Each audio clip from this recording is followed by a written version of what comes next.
Welcome to Let's Talk Mental Health, where we bring awareness to the causes and solutions of mental health conditions. We are in our second part of a 5-part series on the 10 hit categories. I'm here with Dr. Neil Nedley again. What are we looking at today? We are looking at lifestyle causes of depression and circadian rhythm causes of depression and anxiety. Okay, so let's start with lifestyle. Lifestyle, if you're not on a regular aerobic exercise plan, you actually have a lifestyle hit for depression. So this has to do with exercise specifically? Exercise, but also light and fresh air. Okay. And so if you're indoors all day and you're not exposed to enough bright light, that's also going to be a lifestyle hit. Or if you're just breathing a lot of unclean air, you live in smog and you're not able to get fresh air, that can be enough to cause the brain to go down and have that lifestyle hit. So those are the 3 primary areas we look at under lifestyle causes of depression. Basically being outdoors, and that has 2 parts, the sunlight and the fresh air, and then the third is the exercise. Yeah, I mean, you can get that all outdoors as well. Right, so. That is, it's important for us to be in green spaces, outdoors, breathing fresh air, and physically exercising. Physical fitness is actually better for our brains than it is our body. And it is, of course, great for our body. It tones our muscles, Right. makes us feel better. It can get rid of liver toxins. It can help control blood pressure. There's lots of benefits of regular physical exercise. But those benefits pale in comparison to the benefits that it's having on brain chemistry and our receptors.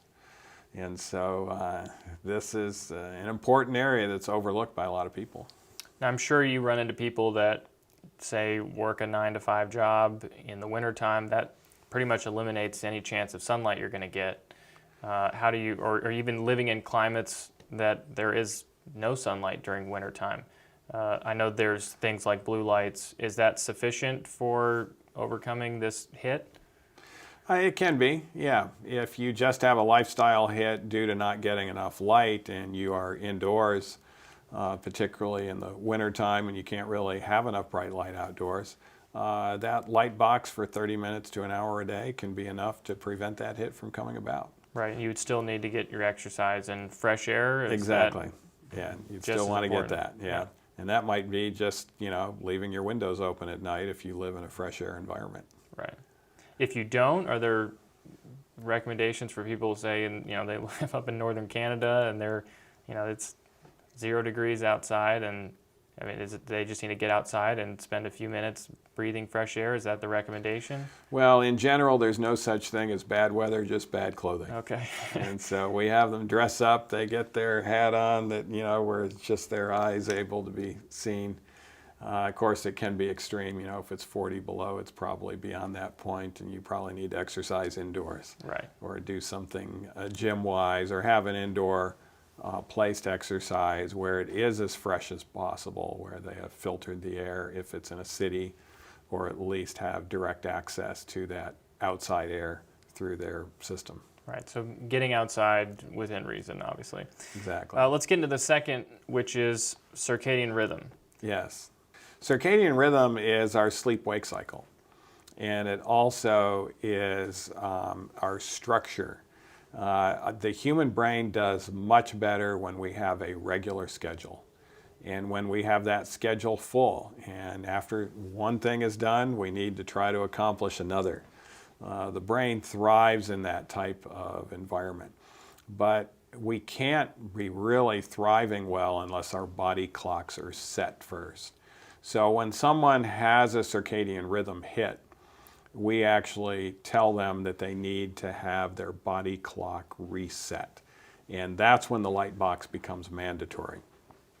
It's actually best before 7 in the morning. Studies have shown if you get your light after 7 a.m., you're getting some benefit, but you're not resetting your body clock.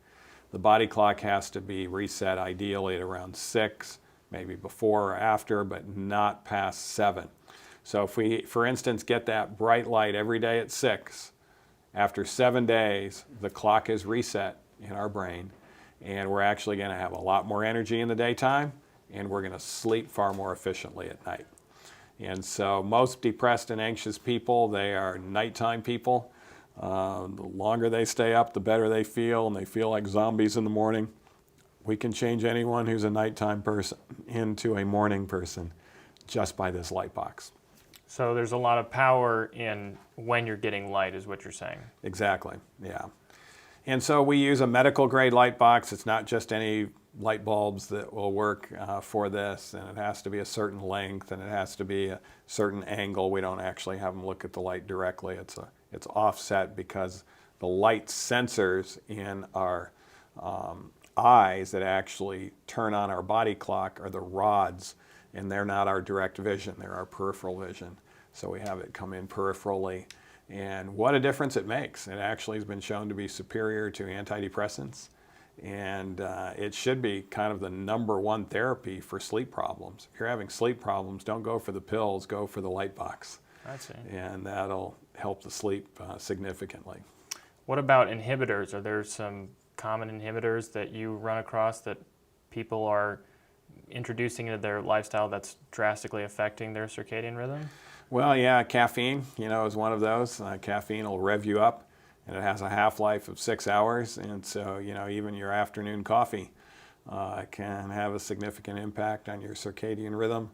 And of course, if you are on shift work where you're constantly changing shifts, that's going to be an issue. Or if you have no regularity in your schedule, even regular meal times actually are very healthy for the brain. So in our meal times are at all different times, or we're eating before going to bed. Eating before going to bed throws off your circadian rhythm.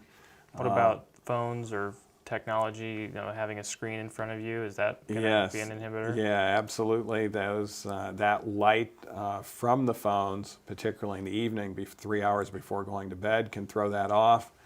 And so, yeah, there's a number of factors. Yes, you especially don't want any computer screen or phone that is a smartphone, that has the screen within an hour before going to bed. But studies show it even has an impact up to 3 hours before going to bed. So ideally, we're through with those things 3 hours before going to bed. Now, we can still read printed books. That's not a problem. But it's the screens that are the issue. And that's just because of the light coming off? It's because of the light coming off. Yep, absolutely. Now, if you use like a blue light filter, would that be something that would help? It does help. Okay. Yeah, it has been shown to help, but it's not as good as not using the screen at all. Shutting it off. Interesting. Yeah. Wow. So some interesting things here we learned on lifestyle, how fresh air, exercise can really impact our well-being, and also the circadian rhythm, light, and how that plays into our well-being. So thank you for your time.